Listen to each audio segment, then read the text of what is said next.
Bonjour Didier Van Kovlaert. Bonjour Damien. Bienvenue chez nous. C'est pas trop tôt pour vous, vous êtes un matinal, comment ça se passe? Oui. Donc, et vous écrivez tôt d'habitude? Oui. Ah, vous êtes plutôt donc même écrivain du matin? Oui, 5h30, 6h, dites donc. c'est l'heure la plus facile parce que je me prends par surprise. Bien sûr. Allez, votre actualité, c'est ce nouveau livre, La vie absolue, édition Albin Michel. On en parle dans une poignée de secondes. Mais j'avais envie qu'on démarre par une archive que j'ai découverte, dont j'ignorais l'existence. J'avais vu pas mal d'archives de vous. Didier, je pense que c'est une de vos premières interviews. On est en 1982 à Nice. Clairement, oui, c'est publication 20 ans à des poussières, de votre premier roman, c'est ça. Est... Alors, je l'ai choisi, cette archive, parce que finalement, elle nous démontre que dès le début, vous saviez exactement pourquoi vous vouliez devenir écrivain. Alors, je vous préviens, ça va être émouvant. Vos parents y témoignent, témoignent dans ce reportage. Votre papa était avocat, c'est ça? Oui, et ma mère horticultrice. Ouais. Regardez, c'est très émouvant. J'ai toujours voulu raconter des histoires et puis avoir des lecteurs, mais comme si je faisais du théâtre, c'est pour avoir un public. Ça. Il y a deux courants dans les auteurs, il y a les narcisses et les cabots. Moi, je suis plutôt la deuxième espèce. Oui. Mais parfois, il me posait des questions surprenantes. Il me disait, papa, un testament, qu'est-ce que c'est? Et il avait à l'époque 6 ans. Et les successions, ça consiste à quoi? Quand quelqu'un meurt, est-ce que ses frères, ses sœurs héritent? Nous pensions que c'était une passion d'enfant au début, bien sûr. Et puis, le temps passant, sa forme d'écriture évoluait, mais la passion était de plus en plus forte.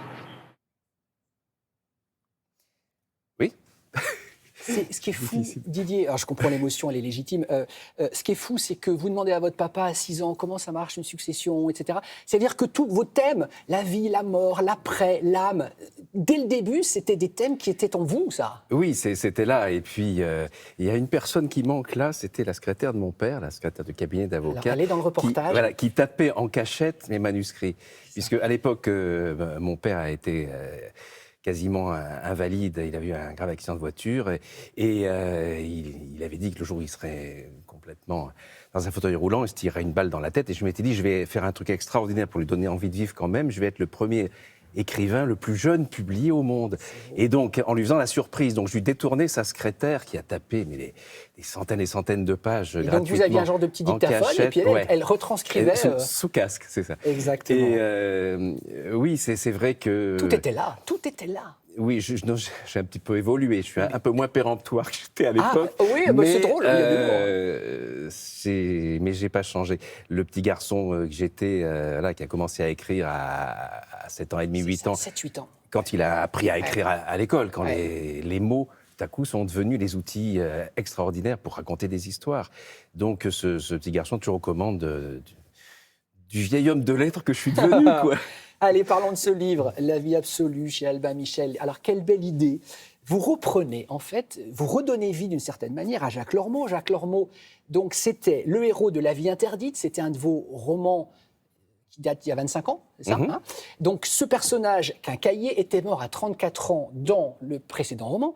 Et là, alors, comment vous faites? Parce que vous le faites réapparaître sous forme de narrateur. Cas, disons qu'il revient dans les vibrations terrestres par quelque chose de très brutal. En fait, il s'agit d'un sauvetage dont il va être l'instrument, à la fois le témoin. Il essaie d'être actif aussi. Il n'y a que nous, lecteurs, qui l'entendons, évidemment. Les vivants autour de nous ne l'entendent pas. On est d'accord.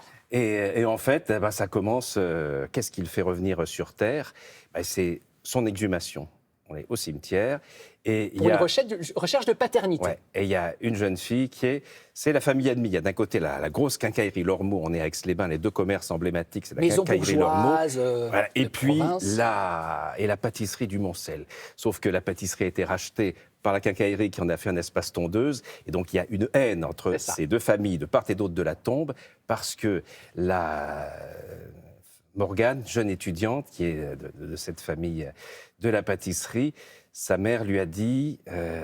Avant de mourir, on ne dira pas dans quelles circonstances. Elle lui a dit, voilà, ton père, c'est pas celui qui vient d'être arrêté quand on a découvert c'était un pédocriminel épouvantable. Elle lui dit, non, rassure-toi, ton vrai père, c'était le gentil quincaillier Jacques Lormeau. C'est le voisin. Qui est mort il y a 25 ans. C'était mon copain d'école. Un soir, il m'a consolé. Tu n'es pas une enfant de l'amour, tu es une enfant de l'amitié. Et elle lui fait cette espèce de cadeau de départ et elle va se jeter sous un train parce qu'elle ne peut pas, elle, survivre. Donc le corps est exhumé, le corps du quincaillier est exhumé. Est-ce qu'on peut aller jusque la révélation quand même du test? Parce que ça vient assez vite, on peut le dire. Ah oui, ou pas? là on est dans les 10 premières pages. C'est-à-dire que déjà, vous savez qu'il n'est... Alors c'est évidemment la vieille pâtissière qui a été absorbée par cette amie qui décide aussitôt que sa petite fille lui dit la révélation de sa mère de lancer la procédure d'exhumation. Sauf que vous savez qu'on ne peut plus, depuis l'exhumation d'Yves Montand en France, voilà, on ne peut plus exhumer quelqu'un pour un test ADN si cette personne n'a pas donné son accord de son vivant. Et c'est là que la veuve de Jacques va faire un acte d'amour sacrificiel si fort que c'est ça qui va ramener dans ces parages l'esprit de Jacques qui s'est un peu dissous le quincaillier. Dans l'au-delà. Qu'est-ce qu'elle fait? Elle sort une lettre d'amour qu'il lui avait écrite dans le temps et elle recopie. Elle s'en sert de modèle pour faire un faux en écriture où Jacques autorise, quelques mois avant sa mort... S'il y avait besoin, en cas... d'une recherche en paternité. Et donc, parce qu'elle est tellement émue par la détresse de cette jeune fille qui a besoin de croire vraiment qu'elle est la fille de ce gentil garçon et pas de ce monstre. Sauf que Jacques vit tout ça. Il se dit, lui, c'est très bien qu'il n'a jamais eu de relation intime avec son ami d'enfance. Donc nous, lecteurs, Jacques nous dit, c'est pas moi, je ne serai pas le père. Et on sait que ça va être une cata, c'est-à-dire qu'elle aurait pu être sauvée, Morgane, au bénéfice du doute, par ce mensonge d'amour que lui a fait sa mère. Sauf que là, la réalité va tout recasser, ça va être encore pire. Sauf que le fils de Jacques, Lucien... Alors, le vrai fils de Jacques. Le vrai, qui est un super geek, un hacker, un spécialiste des manipulations informatiques et donc expert en sécurité informatique aussi. Hein, vous savez, les perceurs de coffre-fort deviennent les meilleurs serruriers. Et lui, il voit cette jeune fille de son âge, il est bouleversé par cet espoir. Et qu'est-ce qu'il va faire? Il va intercepter le résultat du test ADN. En mail, il fait ce qui s'appelle en informatique impersonation attack, c'est-à-dire l'usurpation d'identité. Il se fait passer auprès du laboratoire pour le juge des affaires familiales. Il intercepte le rapport qui dit qu'il n'y a aucun marqueur génétique commun. En gros, on dit c'est pas lui le père biologique. Lui, il va truquer le truc. Il va truquer et on n'en dit pas plus, il dit. Voilà. Si vous êtes d'accord, on n'en dit pas plus. Les gens vont découvrir, évidemment, la suite de cette histoire. Il y a des rebondissements. Je vous disais hors caméra que ça ferait un film formidable ou un téléfilm parce qu'il y a des secrets de famille. C'est une ambiance chabrolienne, une bourgeoisie de province. On se regarde un peu comme ça, avec méfiance. Et ça donnerait donc une belle adaptation.